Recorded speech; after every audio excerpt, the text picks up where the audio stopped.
Phyllis Schlafly.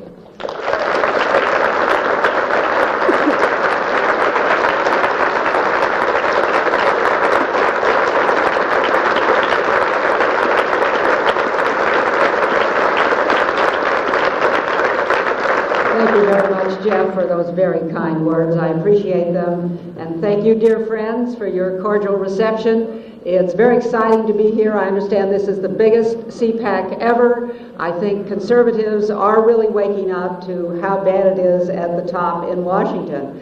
And a lot of people now realize that the radical feminists I've been talking about for 20 years are just as bad as I told you they were. Whether it's Hillary or Donna Shalala or Janet Reno or Ruth Ginsburg, all the rest of them. They're out to no good. But I am encouraged by the way people are waking up all over the country. The topic that was assigned to me for this CPAC weekend is outcome-based education.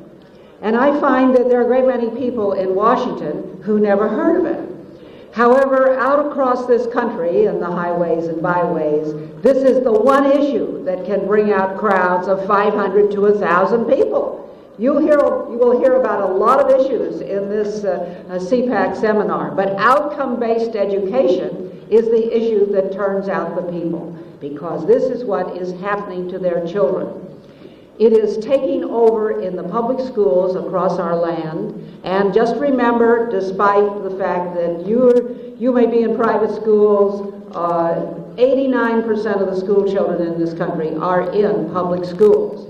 And outcome-based education is presented by the education establishment as the restructuring that is going to improve what we all recognize is a disaster area. But parents recognize outcome-based education as a process that rejects the basics, rejects subject matter knowledge, rejects competition and meaningful report cards, and it substitutes material that is subjective, often psychological, and usually not capable of measurement. Parents object to outcome-based education because it uses children as guinea pigs in an experimental process that has not been proven anywhere. There is no place they can point to where outcome-based education is a success and improves the grades or the knowledge of the children. It is a major change in the school's avowed mission. You may have thought that the purpose of schools was to provide an academic education, to allow each child to achieve its own potential. That's not the purpose of outcome-based education. The school's mission is now to conform student beliefs, attitudes, and behaviors to prescribed school norms that they will set. I personally feel that the origin of it is the fact that the real purpose of the teachers' unions that dominate the public schools is a jobs program. They want to make sure they all have jobs and they increase their turf and their control, and the number of students they have in school relates directly to how much money they have at their disposal. They get money from the state and from the federal government based on how many they have. Now, to them, the biggest problem is dropouts. If children drop out of school, then they don't have as much money. They don't have the possibility of hiring more people to be counselors and teachers and administrators and so forth. So outcome-based education is a plan to replace teaching the basics with teaching self-esteem. So they'll all feel good about themselves, and then they will stay in school, and they won't have the dropouts, and they'll need more jobs, and they'll need more money.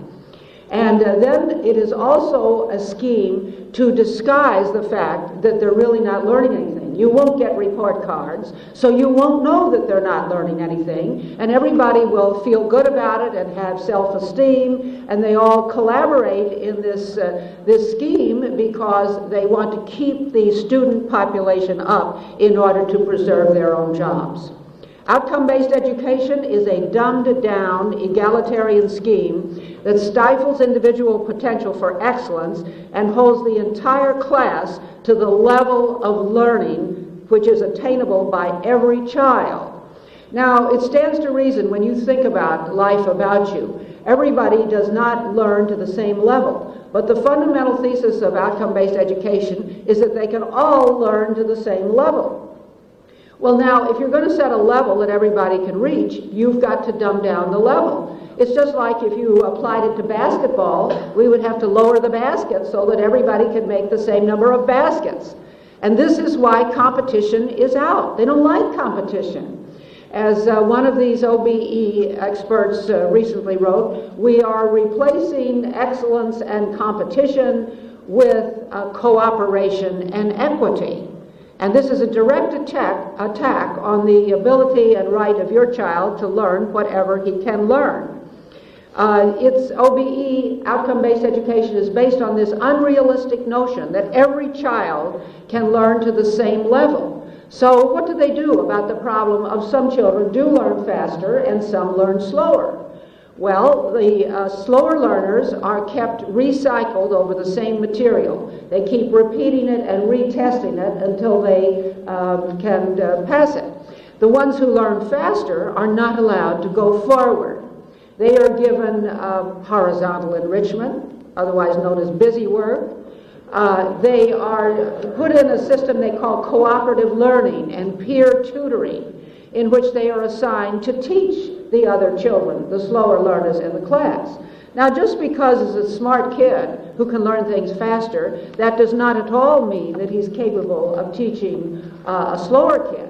And so everybody loses under this scheme. The slower learner realizes that if he just sits around and waits, somebody's ultimately going to give him the answer so they can move ahead.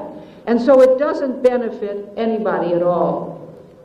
A high percentage of the outcomes in outcome-based education concern values, attitudes, opinions, and relationships rather than objective information. You say, what's wrong with setting an outcome that all children ought to learn in school? Well, if the outcomes were, by the end of the first grade, the child should be able to read material the child has never seen before, or if the outcome were the child should know the multiplication tables through 12 times 12 by the end of the third grade, that would be a good outcome. But that's not the kind of outcomes they have.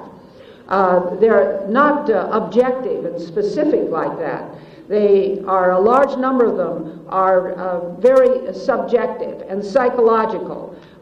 They may have no right or wrong answers.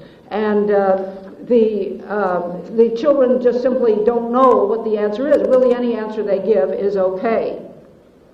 I'll look at some of the outcomes that have been made public, and we don't know a lot of them, show that they are heavily layered with all kinds of politically correct notions, such as world citizenship, government and world government instead of patriotism, population control, radical environmentalism, radical feminism, and government solutions for every problem.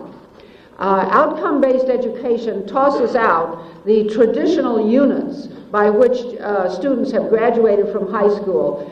Usually when you apply to college, you have so many units in English and foreign language, science, math, and so forth. Well, they're out the window. You just get some kind of a report with check marks on it. And I don't know why we haven't heard from the colleges about this, but again, the colleges want to keep up their student population in the same way, and they're willing to take most anybody in order to get the money. Now, the outcome-based education advocates cannot point to any place where this has been a success, but they do point to Kentucky as their Exhibit A. Kentucky was a state that passed a massive tax increase and restructuring bill a couple of years ago. Kentucky has spent more than $1 billion of additional tax money on this changeover to an outcome-based, or sometimes it's called performance-based type of education. A couple of months ago, Kentucky Commissioner of Education Thomas Boyson said that their test scores show no clear difference between the schools that have been deeply involved in the reform efforts and others that have made no change.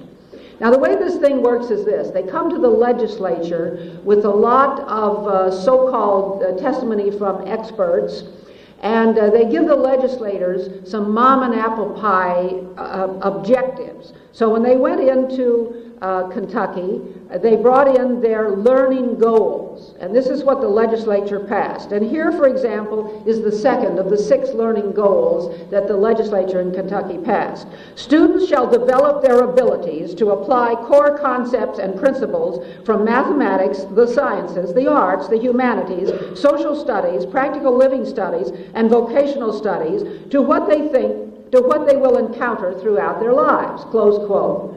Well, now everybody voted for that. That sounded fine. So then after the legislature passed it, it moved into the State Department of Education, which wrote the learner outcomes. Now here is learner outcome number 2.32, which is listed below the goal that I just gave you that the legislature passed. Quote, students demonstrate positive strategies for achieving and maintaining mental and emotional wellness.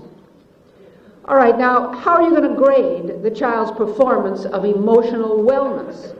It's obvious that this kind of an outcome is wholly subjective and psychological as well as non-academic. But stay tuned. Now we move to the next phase of outcome-based education, where you get into the specifics when they write out what's going to happen in the classroom. And I'm going to quote directly from how this emotional wellness learner outcome gets into the classroom. And these will be direct quotes. Number 1, establish goals for improving and maintaining self-esteem. Plan, implement, and record accomplishments. Now tell me, how are you going to plan a self-esteem accomplishment? How are you going to score it? How will a child get an A or an F? And now it becomes obvious why they don't have A's and F's anymore. No child can get an F anymore, can't get an A. You all get a check mark that you're moving along and not giving them any trouble. The second point is identify and analyze stressful situations in your life. Why should the child in the classroom identify his stressful situations in front of the class? This is an outrageous invasion of the child's privacy. 3, interview a graduate from a substance abuse program. Create a case study of his or her drug history. This is really helpful. This is going to improve your emotional wellness. 4, research as a class the issue of teenage suicide by engaging in the following activities. Read a novel and watch a movie that focuses on teenage suicide. Interview a psychiatrist who has worked with teenagers who have attempted suicide. Read articles and books about teenage suicide. Interview parents of teenage suicide victims. Now this is going to improve your emotional wellness. The schools are just engrossed with, they're preoccupied with this idea of suicide. They're showing films on it, they're reading books on it, and it's nothing but a very depressing exercise. Now here's the activity specified for the science class. Role play a doctor who has diagnosed a patient as being HIV positive. Really helpful. Role play, the schools are all deep into role playing. It's so much more fun than learning facts. Now here's the one for the mathematics class.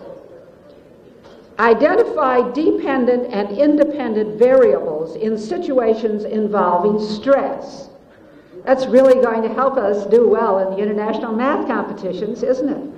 It's just no wonder that we are failing and doing worse every year. Now here's the activity specified for the social studies class.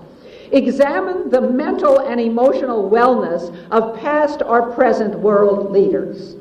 Well. So instead of studying about George Washington's accomplishments, we're going to be analyzing his mental and emotional wellness. What a terrible, the waste of time would be the easiest thing you could say about it.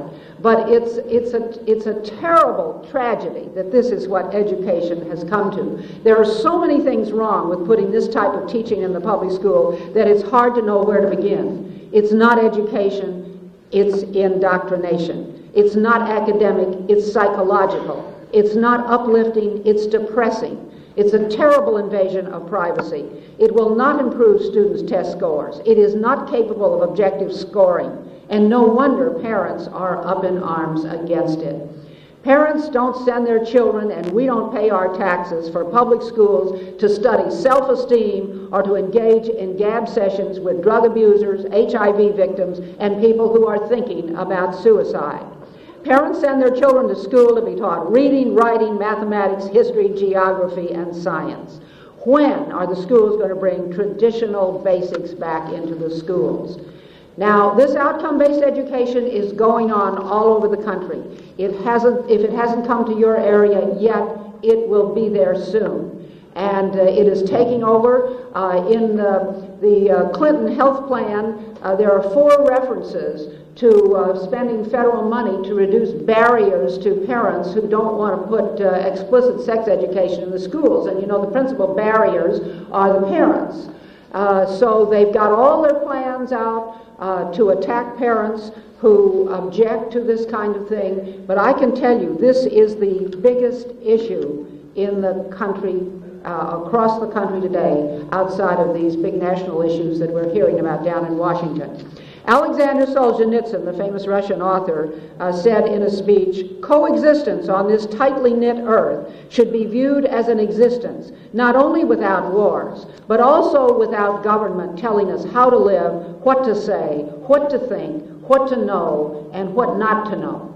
Unfortunately, outcome-based education is a system for telling our children what to think and what to say and what to know. And it will also make sure that they don't know the things that will get them out of that mess. I urge you to study the subject of outcome-based education because it affects each and every one of you. Thanks a lot.